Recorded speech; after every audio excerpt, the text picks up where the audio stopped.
moi, disons, voilà, notre position, on va dire la position du Théâtre du Soleil et de Robert, mais bon, Robert est là-bas, il est sur le terrain où les choses sont très très violentes.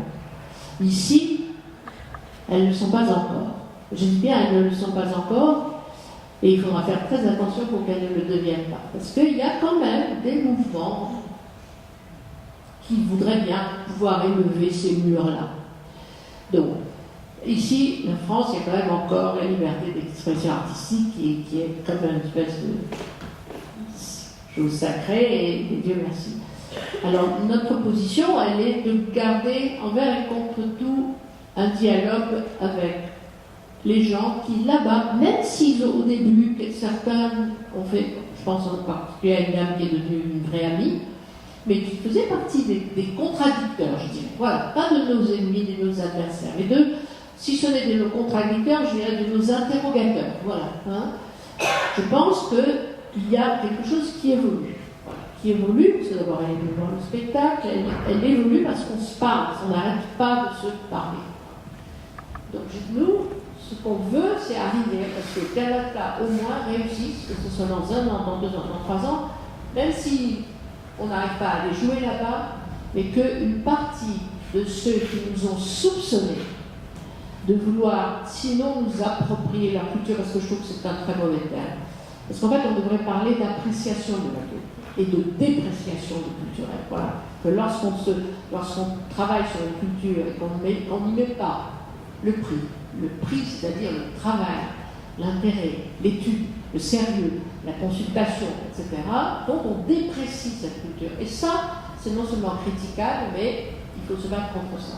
Mais la soi-disant appropriation de ce qui est en train de s'élever, qu'on ne peut pas jouer une histoire qui n'est pas la nôtre, qu'on ne peut pas jouer, c'est absurde, c'est nocif, c'est mortifère. Donc, nous, on essaie de garder cette conversation, plus qu'un débat, une conversation pour arriver, parce qu'en débat, personne ne convainc personne. Hein. On peut arriver à se convaincre si on arrive à s'écouter.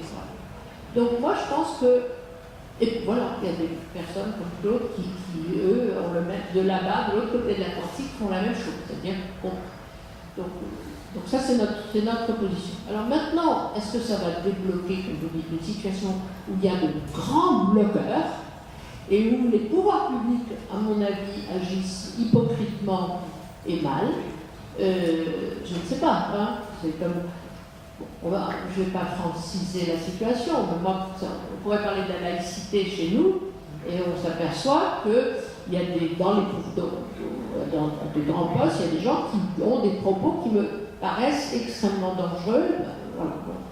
Donc voilà, je ne sais pas si ça va débloquer quelque chose. Nous, ce qu'on veut, c'est effectivement débloquer quelque chose, arriver à, quand même, au moins, qu'on croit au moins à la bonne foi, et qu'on puisse parler théâtre, qu'on puisse parler art. Qu'est-ce que c'est que le théâtre, si ce n'est aller vers l'autre, laisser l'autre entrer en soi, se dessiner l'autre, peindre l'autre, comprendre l'autre, incarner l'autre, faire apparaître l'autre.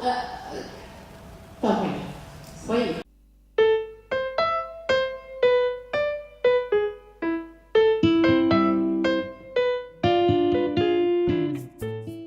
Alors, je suis conseiller politique de l'Assemblée des chefs, qui est le collectif des chefs du Québec et du Labrador, donc des 43 communautés. Encore une fois, on pourra parler longtemps du mandat qu'on a ou qu'on n'a pas. J'en ai aucun aujourd'hui. Simplement, c'est d'échanger avec vous, de vous entendre. Et je ne veux pas non plus nous situer dans ce qu'on peut appeler ça la controverse ou la polémique. C'est peut-être que passer un peu inaperçu ici, qui a quand même.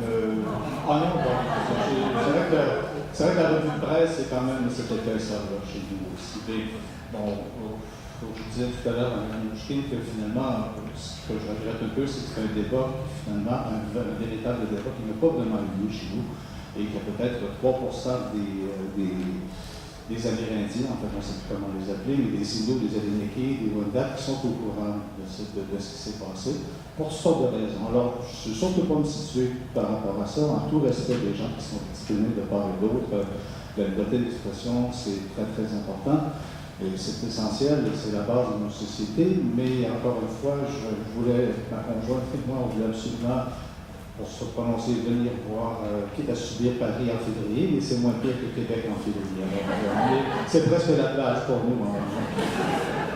Est-ce que je peux déjà simplement donner une première impression, ou si vous préférez, parce que c'est comme ça. D'abord, merci beaucoup. C'est une production sur le plan théâtral qui nous a jeté par terre, vraiment. On ne s'attendait pas à moins que ça, évidemment, de Robert Lepage et de votre troupe. Si j'avais la capacité de le faire, et je n'ai certainement pas cette capacité-là, je partirais avec tout le Bataclan, tout ça, et j'amènerais cette pièce en tournée au Canada. Le Canada n'est absolument pas prêt à recevoir ça aujourd'hui. Vous le vivez avec une certaine distance, vers 6-7 000 km. Je pense qu'au Canada, l'onde de choc serait immense, mais la raison pour laquelle, je ne sais pas pourquoi ça s'est appelé Canada, comme les amis français disaient tout à l'heure, peu importe les choix de Robert Lepage, mais moi, c'est qu'évidemment, vous voyez, tout ça tourne beaucoup autour des femmes assassinées, disparues. Alors, pourquoi j'amènerais, si j'en avais la capacité, ce qui n'est pas le cas, tout ça chez nous, c'est pour essayer de sensibiliser la population canadienne et québécoise au drame des femmes et des filles disparues et assassinées. Il y a eu une enquête dont vous avez peut-être entendu parler, dont le rapport, dans 3 mois, le rapport de cette enquête-là va sortir, va être rendu public. Dans l'indifférence, je pourrais dire, dans l'indifférence, ça va être très général, ça va durer 3 ou 4 jours dans les médias, et ça devrait retomber, en partie parce que l'enquête a eu des problèmes de fonctionnement qui ont finalement, les gens en ont un peu marre chez nous, parce qu'on peut avoir 1400, 1500, c'est pas combien, femmes, filles qui sont disparues, c'est énorme, mais bon, on n'a jamais vraiment ressenti qu'il y avait une prise de conscience ou une sensibilisation peut-être suffisante. Alors, une pièce comme ça, un coup de poing pareil, en se baladant un peu partout au Canada, indépendamment de la controverse, que ça suscite certainement qui sont ces comédiens, est-ce qu'ils sont syriens, australiens, peu importe, ça pourrait être emporté avec le reste, mais ce serait un outil extraordinaire pour éveiller un peu la conscience des gens sur ce drame épouvantable qui, en fait, la pièce aurait pu s'appeler Rue Hastings, comme disaient nos amis tout à l'heure, parce que, évidemment, le Canada, je n'ai pas besoin de vous apprendre que le Canada, c'est pas la Rue Hastings. J'y suis allé sur la Rue Hastings à quelques fois, quelques reprises, dans le downtown East Side de Vancouver.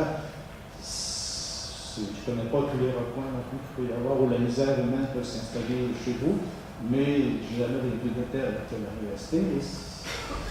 Ça m'en était quand même assez proche. Alors, je ne sais pas ce que Robert Lepage a pu vous faire. Canada, le premier épisode, je ne sais pas quels sont les autres, mais ça, vous le savez mieux que moi, je ne connais pas Robert Lepage personnellement. Mais donc, je sais, moi, ce que je voulais vous dire, c'est ça. J'aimerais vous entendre, et évidemment, on est là pour ça. Mais je suis là, je le mentionnais à titre personnel, je ne veux pas perdre mon job en arrivant à la maison parce que je me suis exprimé publiquement. Parce que chez nous, quand on est mandaté, on s'exprime, quand on n'est pas, on se ferme la gueule. Alors, je ne suis pas mandaté, mais je ne me ferme pas la gueule. Merci beaucoup.